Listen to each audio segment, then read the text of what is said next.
colored this after the fact. Bought an iPad because I've been thinking about it for quite some time. At the beginning of the year, I was ruminating a lot. This Lent devotional by Bless the She. It is called Under the Olive Tree.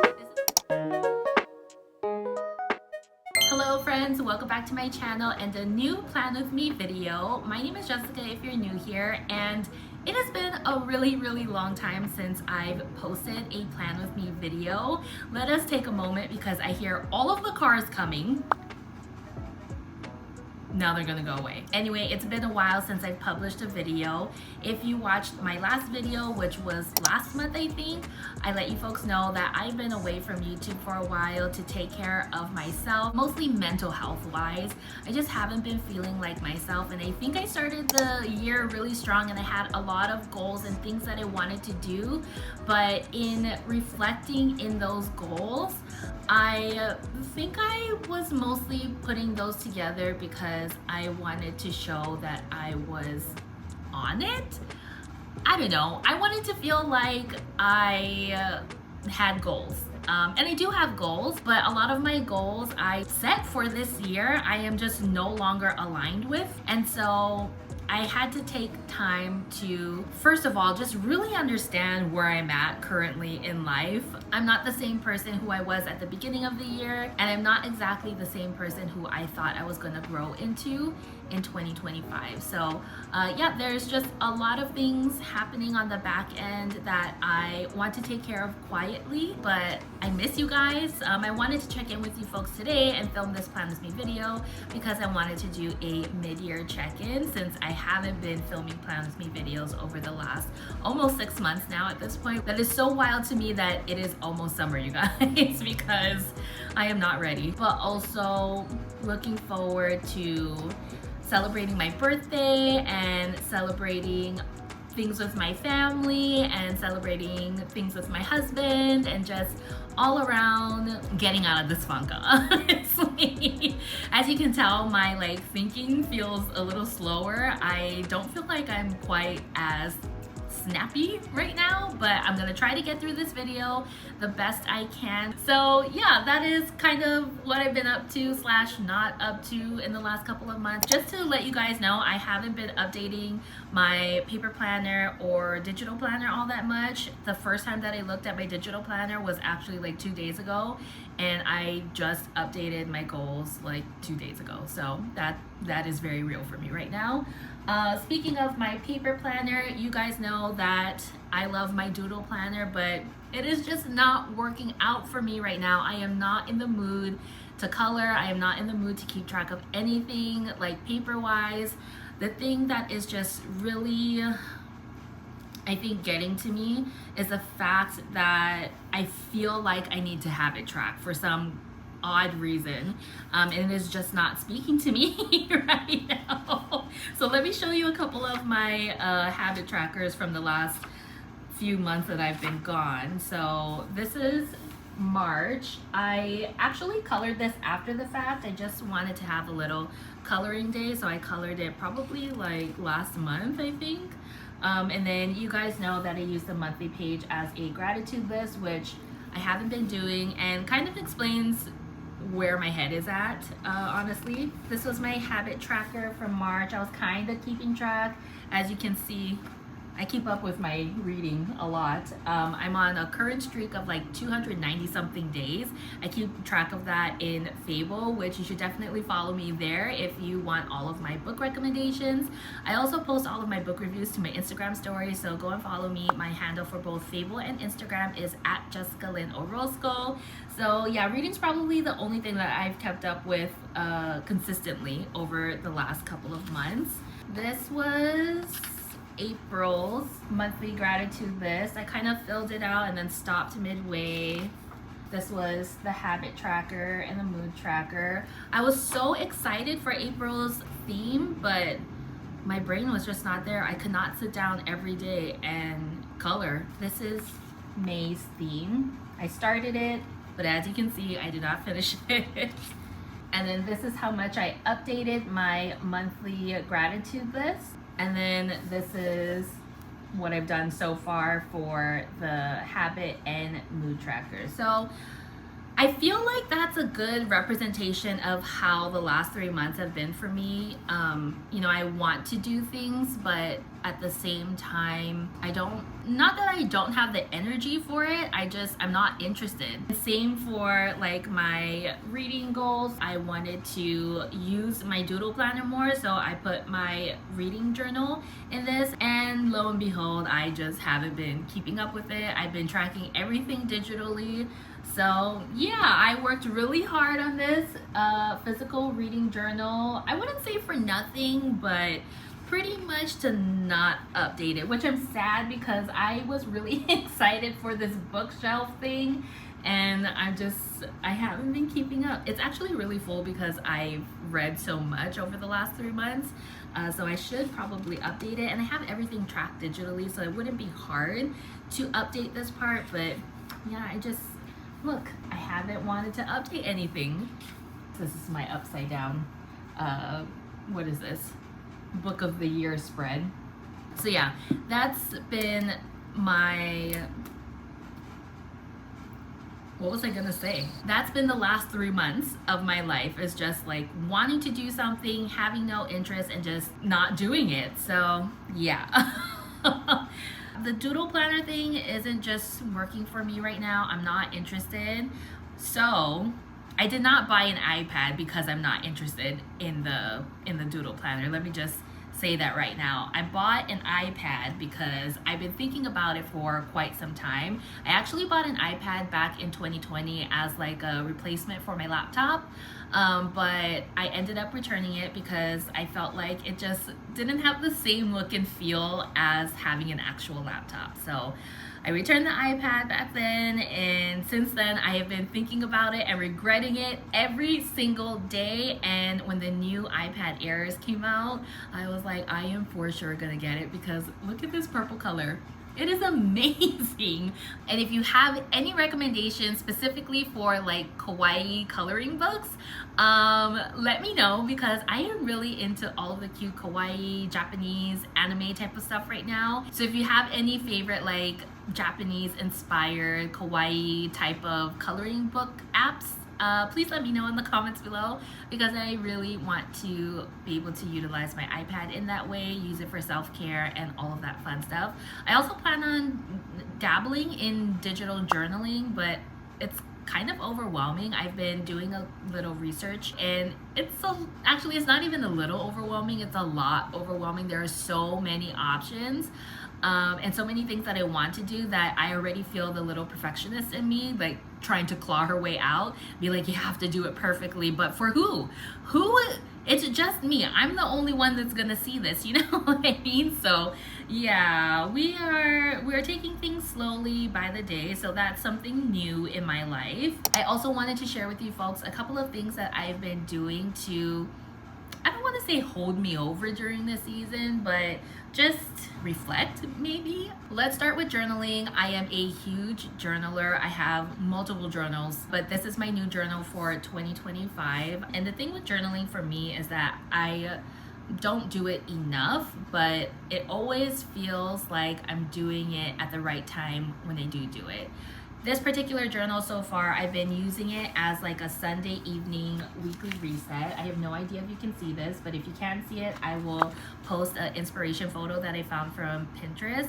And I've been doing that every Sunday, and it's been helping me kind of get my mind right before a new work week. And then midweek, I've been checking in and doing little love letters to Jesus, because one of my goals for 2025 is to strengthen my relationship with Jesus. And I feel like when you journal and you write Dear Journal, you know, it's very personal for you, but writing to Jesus has really changed the way that, I don't know, I see our relationship. So yeah, it feels like I'm talking with a friend instead of talking to myself, and it's been really good for me. So yeah, I've been doing midweek check-ins, usually on Wednesdays and Thursdays. I've been writing little letters to him, and we've been talking that way and praying that way, and it feels really good to me. So this is my journal. And then something else that I bought at the beginning of the year, which has been really helpful, but I really only use it as needed, is this Overthinker Guided Journal by Pulse of Potential. This is what it looks like. On the back it says, it's built for busy minds and designed to help you let go. So I am a ruminator. I overthink everything. At the beginning of the year, I was ruminating a lot and going to therapy a lot and just trying to like get it out of my system. Like, what is the reason for my ruminating, basically? And this tool has helped me a lot. Like I mentioned, I only use it as needed, and it's actually a pretty cool concept. So let me flip to a blank page here. Okay, so here is a blank page in the Overthinker Guided Journal. So what you do is you have like a couple of pages to journal. You start with venting in this space, and there's a little like dotted line here. You can either keep the page in or you can rip it out. The ripping out of the page is designed to kind of let your brain know that, okay, we're done thinking about this, we're throwing it away. You can also burn it, but obviously if you decide to burn it, make sure you're doing it outside in a well ventilated area, away from trees. Do not start any fires. Just be careful with fire, okay? So that's the first part of this guided journal. The second part has like questions designed to help you let go. And then the final page is just like an extra prompt to help you release, let go. It's something totally unrelated from the other two pages. So this particular page says, draw a quick self-portrait in 30 seconds. Other prompts have been like, where's one place that you wish to travel to? What is something that you wish to do this year? You know, just very fun things like that to help get your mind off the thing that you're ruminating about. And I would say like 98% of the time, this has helped me get over what is bothering me and keeping me up at night. And so I really recommend this, especially if you are an overthinker, you ruminate, you spiral. If that is you, definitely look into this. I'll leave the link to it below. I am not sponsored by them to say this. I bought it with my own money. I do think it was a little expensive for like how much paper you get. This was like $30 something plus shipping to ship to Hawaii. So yeah, I was a little surprised that it wasn't thicker, honestly, but it is what it is, and it helps me, and so I'm not that upset about it, obviously. The final thing that I want to share with you is this Lent devotional by Blessed is She. It is called Under the Olive Tree. This is my first Catholic Lent devotional. If you guys are unfamiliar with Lent, it is a time for us to reflect and pray and give to others and just slow down, really. And I really needed Lent this year. I wanted to fully immerse myself in this season that happened earlier this year, and so one of the ways that I wanted to do that was by doing a Lent devotional, and I chose this one by Blessed is She, and I actually really liked it. I would really recommend, if you are Catholic and looking for a devotional, just any type of devotional, but if you're especially looking for one during like a special season like Lent and Advent, I would recommend the Blessed is She devotional. It went much deeper than I thought it was going to be. I thought it was going to be like a Bible study, but this devotional was so beautiful. Like, it has a map at the beginning for the area that we were talking about. There was like full color pages showing you like what we were talking about, and then, you know, it talks about, you know, what day of the week in Lent we are in, and there were spaces to write, and just there were spaces to write, but this one I didn't write in for some odd reason. But yeah, I completed the whole entire devotional. I loved it a lot, and I learned a lot about myself and about my faith, and I do feel like it really strengthened my relationship, which is, like I said, something that I'm trying to do this year. So yeah, those are the 3 things that I was doing during the time I was away, and that I will continue to do, hopefully, and they are helping me tremendously, and I have nothing but good things to say about all of those things. So yeah, that's how I've been spending my time over the last couple of months. But I want to take you through my yearly goals, at least what I intended to do at the beginning of the year. So let's jump into my yearly goals page in Notion. All right, here's a screenshot of my 2025 goals and the goals I set for myself for March. We are not gonna fully take a look at that, but if you find it interesting and you want to read it on your own, go ahead. Really rapid fire listing of my goals for the year. Deepen my relationship with Jesus, volunteer in the community, refresh my Hawaiian language knowledge, more friend dates, start an online book club, email 5-year Orozco family Christmas newsletter, and a stretch goal, which is to learn Japanese, maintain a physical book tracker, read all books on my TBR cart. Not sure if I'm even gonna get there.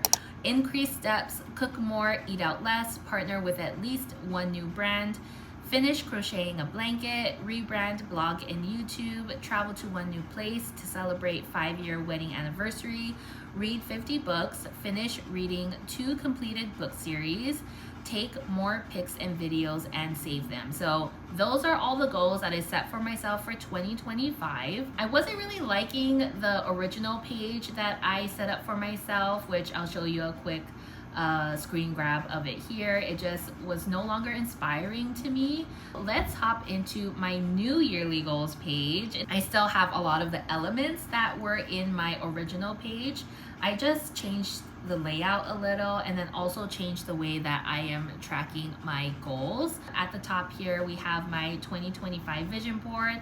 I don't know if I ever showed you guys this in full, but yeah, this is my 2025 vision board. I have a lot of things on here that have already come to fruition and are making its way through my life right now, and I'm happy to report that. Below my vision board, I have my 2025 intentions, which is the same from the other page.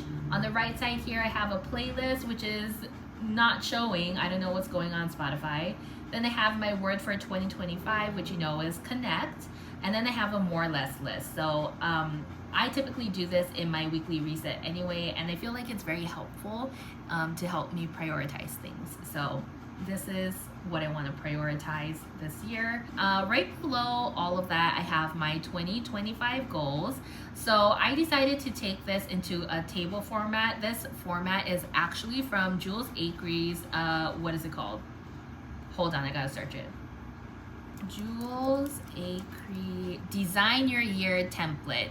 That is where this yearly goals table came from. I subscribed to her Design Your Year template probably almost 5 years ago at this point, and I've used it off and on throughout the years. Sometimes it works for me, sometimes it doesn't.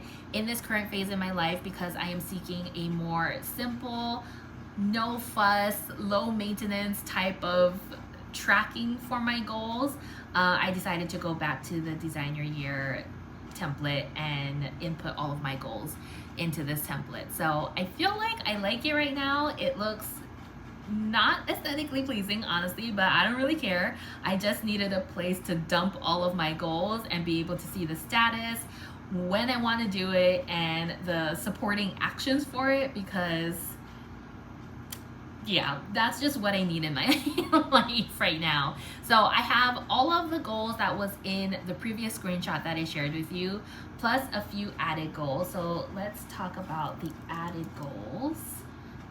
Okay, so my added goals, I have a few financial things that I want to take care of. I have other things too, but I didn't want to share them in this list with you because I feel like they're very personal to me. So we're not going to share them, but just know I do have other financial goals. So first things first, I added track and budget finances, which you guys know is always on my monthly goals list. I also want to start a Bible study. I don't know what it is, but I feel like it has been placed on my heart, and it is just, festering is not the right word. It is just making its way into my heart. And what am I saying? I want to say claw for some reason, but that sounds so negative. Basically, starting a Bible study has been placed on my heart. I've been thinking about it a lot. It's actually been on my heart for a couple of years now, but I am so afraid of diving into the Word because, first of all, it is not something that I grew up doing Catholic. We go to Sunday Mass and we read the word there, and we listen to the liturgy, and listen to the priest talk about the Bible and the lesson for the day and that kind of stuff. So I never really grew up studying Bible. But in this current space and time in my life, I feel like that's something that I really need. And I've been following a lot of other Catholic women on TikTok and just feeling inspired by them, and learning more about how reading the Bible, actually helps with their anxiety and ruminating and all the things that I have been doing over the last couple of months. And I feel like I just need that right now. So I'm not quite sure where to start. I have a couple of options. The one that I'm leaning most toward, that I've kind of looked the most into, is called the Great Adventure Bible with Father Schmitz, I think is his name. It comes with a podcast and really easy to follow. Will I read the entire Bible in a year? Not quite sure where that's going to land me yet, but yeah, that's the option that I'm leaning most toward. But if you have any other options, because this is so new to me, I'd love to hear how you study the Bible. If you are a Catholic girly like me, also if you're not Catholic too, I'd also love to know how you study the Bible, and maybe like templates or any kind of guide that you use. That would also be really helpful to me, because like I said, I am very new to it. I have no idea what I'm doing, and I'm gonna be really honest, I've already kind of stopped myself from reading it this year alone, because I am so afraid of failing. That is a real fear of mine, because I grew up in this religious mindset of, if I fail, God, he will not like me. And that is absolutely not true. So I'm trying to get myself out of that mindset right now and just start. That's what I keep telling myself, that I just need to start. And I'm so lucky, because my husband, he is so supportive, and will do this with me if I want him to. So yeah, he's really encouraging me to do that, and I'm so glad that I have him in my corner. And I'm sure my parents and my sisters also are very, very, very Catholic, and they have been cheering me on too. And we just all doing this together separately, because I am not near them. But yeah, that was a long-winded way of saying that I want to start a Bible study. And the final thing on my added goals list for 2025 is to plan a 5-year vow renewal ceremony. So Angel and I were originally planning on going to Japan to celebrate our 5-year wedding anniversary. This year we make 5 years married, 15 years together. And so it felt like a really big milestone, especially because we got married during COVID, and wow, what a time. That was so stressful. We went from having a 100-person wedding to it was just me, Angel, my mom and dad, and our sponsors at our wedding. Everyone else was the musicians, the priest, our day of coordinators, and just it was sad, honestly, but also it made sense for us at the time, because we were so focused. And when I say we, I actually mean me. I was so focused on the party aspect of the wedding that I forgot that a wedding is just a day, but a marriage is a lifetime. And when that finally settled into my brain, I was like, we are doing an intimate wedding. Let's just do it. Let's just get married. And the date that just so happened to open up for us was October 3rd, which is 2 days after our dating anniversary. So it felt really aligned and perfect. And yeah, so we definitely want to celebrate our 5-year wedding anniversary, because so much has happened in the 5 years that we've been married, and so much has happened in the 15 years that we've been together. So we feel like it is something that we definitely need to celebrate, and we plan on not going to Japan anymore, obviously, but doing a intimate vow renewal with the priest who married us. And it'll be good. I am really looking forward to it, because man, marriage is tough. It is fun, but tough. And it's also easy sometimes. There's a lot of things with it. And if you are entering marriage, your marriage season, I wish you all the luck, and I hope you find everything that you're looking for in that season. And I hope you have a great partner and someone that you can trust and rely on. And I hope you also know that things won't be perfect. Marriage is not the answer to your relationship problems. I will let you know that right now, because I thought that, and it is not. And if anything, it has made us so much stronger for that. So yeah, we definitely have a lot to celebrate, and I can't wait to celebrate it with this very intimate vow renewal. And that's the last thing that I've added to my 2025 goals. Let's take a look at what's in progress. So I've definitely been going on a lot more friend dates. I am currently on book 21 of 50 for my Read 50 Books goals. I have been increasing my steps, but not as much as I'd like, but I have been doing it, so I put it as an in-progress goal. I've been strengthening my relationship with Jesus through other things. I am currently tracking and budgeting my finances. Actually, I should put this to complete, and then Q2, this is actually in progress. Okay, let's go back to in progress. Take more pics and videos and save them, and then added embrace soft girl season. So yeah, that is what I'm currently working on. Let me also hide this. Completed goals so far this year: track and budget finances for Q1, volunteering community for Q1. I did my Lenten devotional. I finished reading a completed book series, but I realized that the goal was actually to finish reading 2 completed book series. So this is technically not done.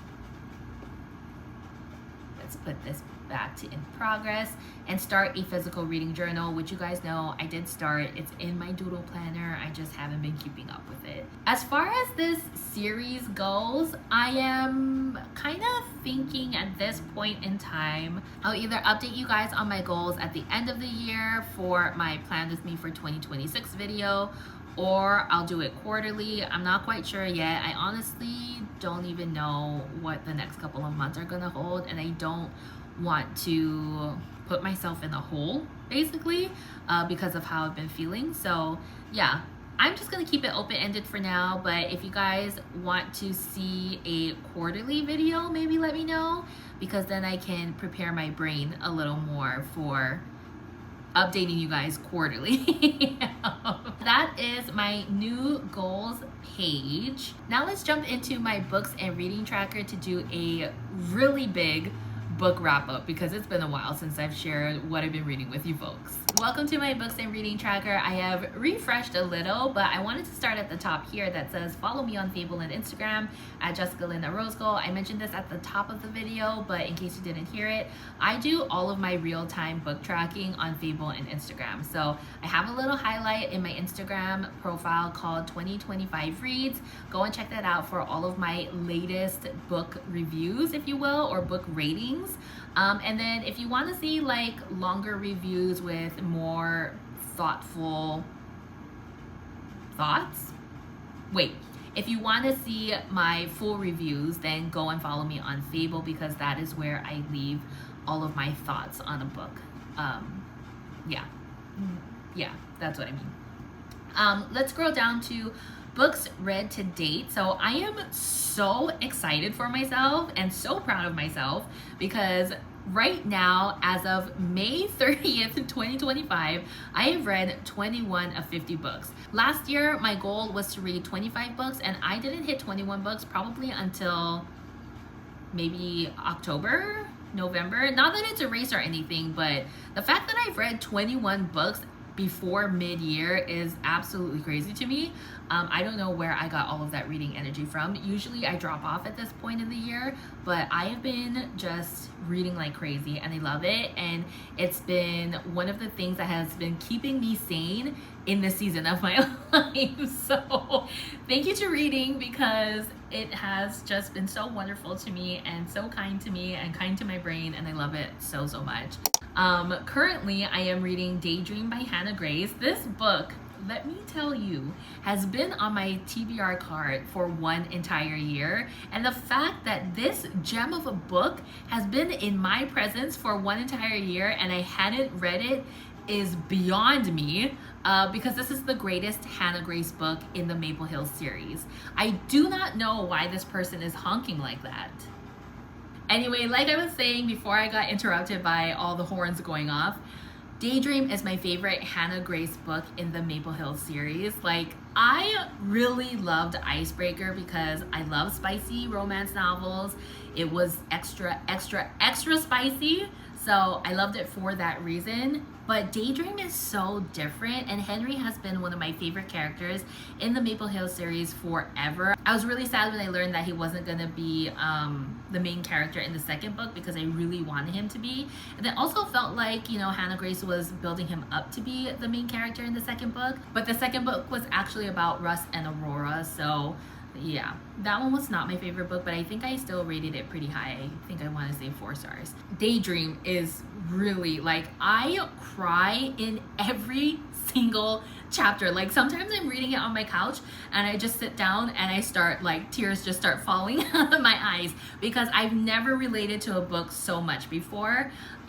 This book is about Henry. Like I said, he's one of my favorite characters in the Maple Hills series, but it's also about Hallie Jacobs, and she is me. She is the eldest daughter, and watching her go through what she is going through in this book is really healing my eldest daughter syndrome. I feel it deep in my heart, and I cry every single time for her because I am just so sad that she has to go through the things that I went through, and she feels the way that I felt, you know, when I was struggling with feeling like I needed to people please and take care of everybody, and that the world was gonna fall apart if I wasn't there, and my family was gonna fall apart if I wasn't there, and, you know, just, yeah. If you are also an eldest daughter and need something light but also heavy to read, highly recommend Daydream. I don't think you need to read it in order. It is a series,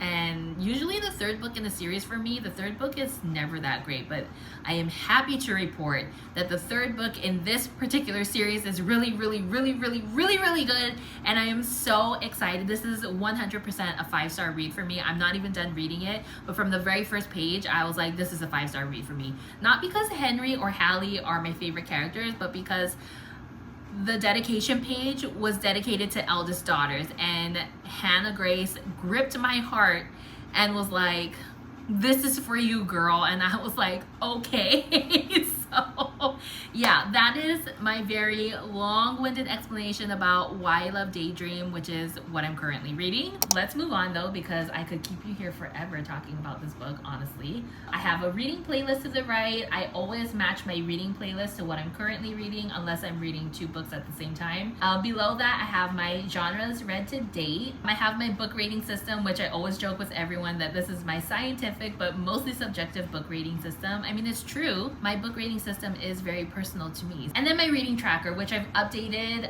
since the last time I've showed this in my February Plan With Me video. I've changed it to be a gallery view, which I actually love a lot. This makes so much sense to me, and I feel so much more inspired to read seeing it this way. I don't even know what book I was reading the last time I did a Plan With Me video, but I want to say it was Reckless. So since then, I've read 5 Broken Blades by Mike Corlin, Kingmakers Year 1 by Sophie Lark, The Serpent and the Wings of Night by Carissa Broadbent. That is such a good book. I also finished Hopeless by Elsie Silver. This was the final book in the Chestnut Spring series. That's why I thought I completed my goal, but I didn't. I read Deep End by Ali Hazelwood, Love Redesigned by Lauren Asher, Kingdom of the Wicked by Carrie Maniscalco, Off to the Races by Elsie Silver, A Photo Finish by Elsie Silver. This book was also really good. Fearless by Lauren Roberts. Actually, no, I did complete my goal because I read two completed series. I completed 2 book series. I read the Chestnut Spring series and what is the first book in this series? Whatever the first book in the Fearless, Powerless. I read Powerless. So I did actually complete my goal. Sorry. Anyway, I read Fearless by Lauren Roberts. Didn't like it that much. much. I was kind of sad about it too. I read The Front Runner by Elsie Silver, Puck Yes by Lauren Blakely, Thoroughly Pucked by Lauren Blakely, and then the Maid series. You guys, my friend got me on the Maid series. She's been like not begging me to read it, but like really recommending it to me forever. And I finally read it while I went on vacation. And Christian Alistair, you guys, what? Why didn't anyone tell me about him sooner? Oh my god.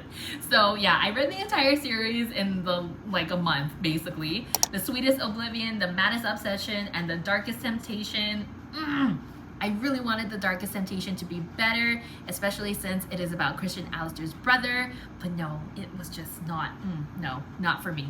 Not for me, guys. Those are all of the books that I read over the last couple of months I've been gone. And then also this year, I've been wanting to keep track of the books that I buy. So this is my books hauled table. So a lot of the books that are on my books read, I bought, unfortunately. But sometimes, you know, I just need a little like, I need a little book in my hands to just, I need a new book in my hands to feel better about myself. It's just like when you go shopping when you're sad, which is technically what I'm doing. I'm shopping for books when I'm sad. So yeah, I bought all of these books over the last couple of months.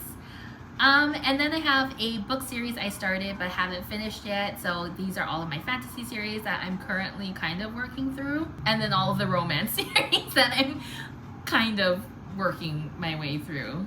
And then this is my wish list and TBR cart. I really like the view of this. This is all of the books that are on my TBR cart right now. It's a lot. And you know, one of my goals is to finish reading it. So yeah, that is it for my book wrap up, you guys. I really hope you guys enjoy this video because this is a real-time look at what my brain is doing right now. So I hope you guys can enjoy that I am able to still come on and do this, even though I so desperately want things to be perfect, but they just aren't.